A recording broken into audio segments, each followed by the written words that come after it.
Vamos lidar neste vídeo com a força sobre uma espira quadrada junto a um fio infinito conduzindo corrente. Nós estamos aqui preocupados com a força sobre a espira devido ao campo magnético. O fio infinito atuará apenas como uma fonte de campo. Representando graficamente o nosso sistema, temos aqui o nosso filamento, que está conduzindo uma dada corrente I1, que eu colocarei neste sentido. Vou tratar do problema em coordenadas cilíndricas. O versor φ está saindo do plano. Nós temos o versor ρ se afastando do fio e perpendicular a ambos, nós temos o versor Z. Junto ao fio nós temos a espira quadrada. Nós já analisamos as forças sobre uma espira quadrada junto a um campo magnético externo quando tratamos do dipolo magnético. Essa espira está a uma dada distância do fio, que eu chamarei de ρ0. Ela forma um circuito que eu chamarei de C, que está conduzindo uma corrente no sentido horário, I2, e possui como dimensões A e B. Para o fio infinito, que está conduzindo a corrente I1, nós temos um campo magnético que já calculamos, I1 sobre 2πρ na direção φ. Ele está de acordo com a regra da mão direita e nós sabemos que o campo H é igual ao campo B sobre μ0. Então a densidade de fluxo magnético produzida pelo fio será igual a μ0 I1 sobre 2πρ multiplicando o versor φ.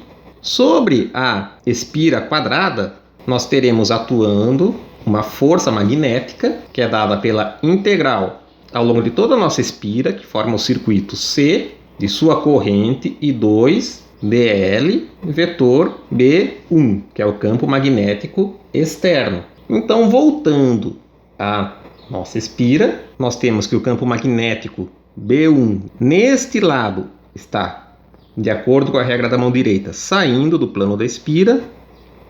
Neste outro lado, ele está entrando e ele continua entrando no plano da folha, na região da espira.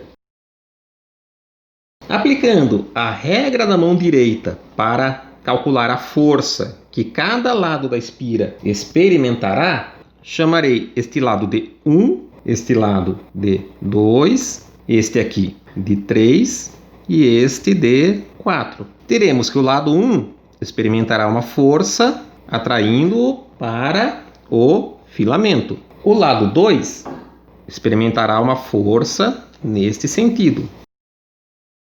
O lado 3, uma força oposta à força de F1. E F4, uma força oposta àquela de F2.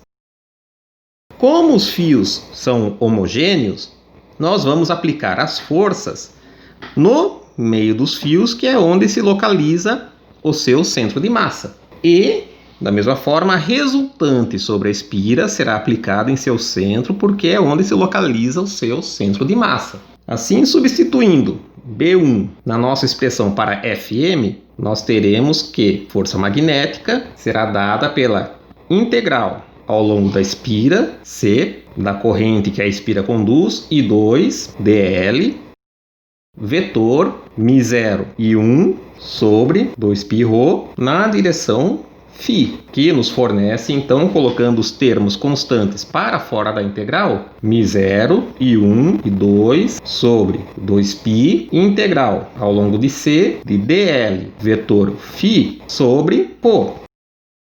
Nós vamos calcular essa integral para cada lado da espira, que dividimos em 1, 2, 3 e 4, ou seja, a integral fechada para o circuito será igual a integral para o lado 1 mais a integral para o lado 2 mais a integral para o lado 3 mais a integral para o lado 4 quando completamos o circuito. Como estamos lidando com coordenadas cilíndricas, o nosso dl será dado por dρ na direção ρ mais ρ dφ na direção φ mais dz na direção z.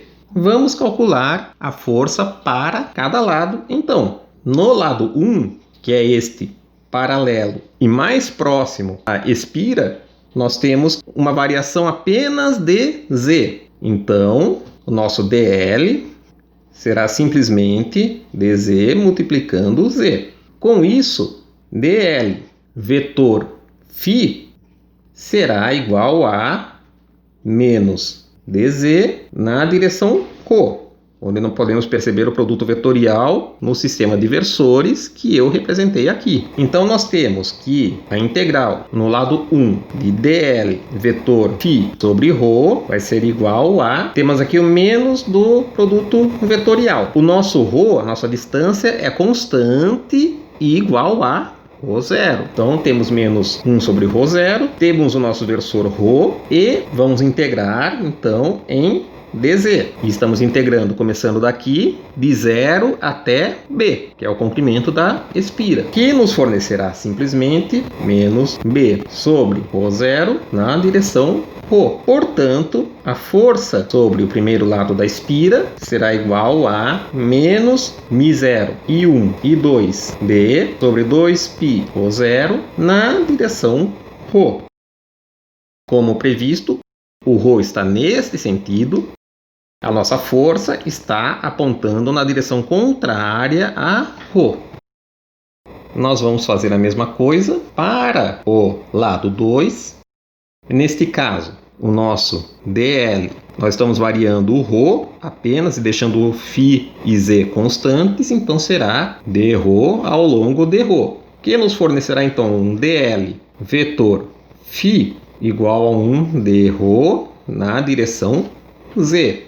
A integral ao longo de 2 de dl vetor φ sobre ρ nos fornecerá o versor z, que eu posso colocar para fora, que é constante, a integral de dρ sobre ρ, que agora ele vai variar de ρ0 até ρ0 mais o comprimento da espira, que é a, que nos fornecerá então o logaritmo de ρ0 mais a sobre ρ0 ao longo de z. A força sobre o lado 2 da espira, então, será igual a μ0 I1 e 2 sobre 2π ln de ρ0 mais a sobre ρ0, apontando na direção z. E note que está de acordo com o que nós havíamos já determinado simplesmente pela regra da mão direita, que a nossa força F2 está ao longo de z positivo. Vamos fazer agora a mesma coisa para o lado 3. Aqui temos uma situação análoga à que tínhamos para o lado 1, ou seja, nosso dl. Nós estamos variando apenas a direção z. Na direção ρ é mantida uma distância constante do filamento.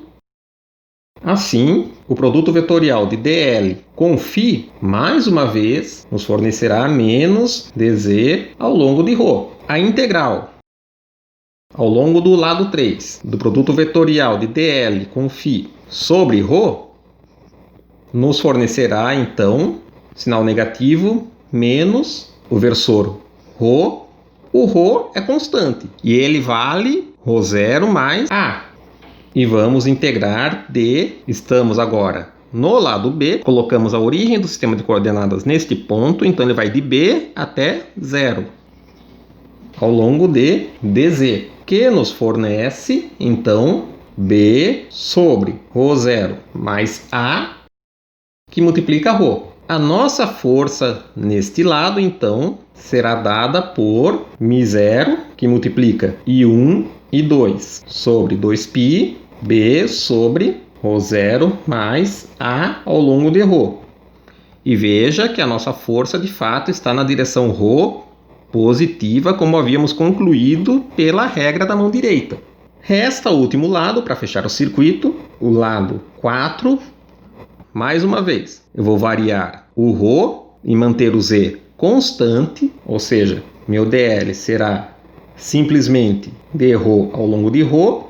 Como a espira é plana, nós não estamos variando o φ, então dl vetor φ será igual a dρ multiplicando o z versor, a integral ao longo do lado 4 de dl vetor φ sobre ρ. Podemos colocar o z versor para fora da integral. Nós vamos integrar dρ sobre ρ.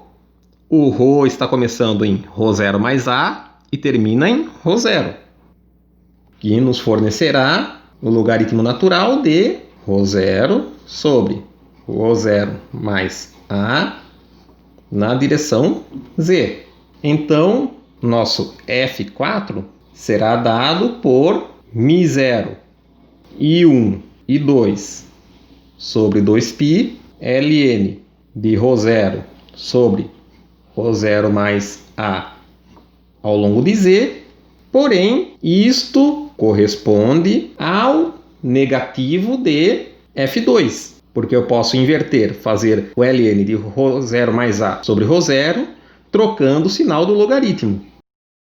Ao final, a nossa força total sobre a espira será a soma de F1 mais F2 mais F3 mais F4, aplicada no centro da espira, que é o seu centro de massa, que nos fornecerá menos μ0, I1 e 2 sobre 2π, b sobre ρ0 ao longo de ρ, mais μ0, I1 e 2 sobre 2π, logaritmo de ρ0 mais a sobre ρ0 na direção z, mais μ0, I1 e 2 sobre 2π, b sobre ρ0 mais a ao longo de ρ, menos μ0, I1 e 2 sobre 2π, que multiplica o logaritmo de ρ0 mais a sobre ρ0 na direção z. Vemos que estes dois termos se cancelam. Portanto, a nossa força total resultante sobre a espira será dada por menos μ0, I1 e 2 sobre 2π, que multiplica b, 1 sobre ρ0, menos 1 sobre ρ0 mais a na direção ρ. Note que este termo 1 sobre ρ0 é maior do que 1 sobre ρ0 mais a. Portanto, esse termo é positivo. E, para os sentidos, então, representados para a corrente, a espira será atraída pelo fio. Note que, quando apresentamos a força magnética sobre uma espira fechada, ela seria nula se nós tivéssemos uma corrente constante e um campo magnético externo homogêneo.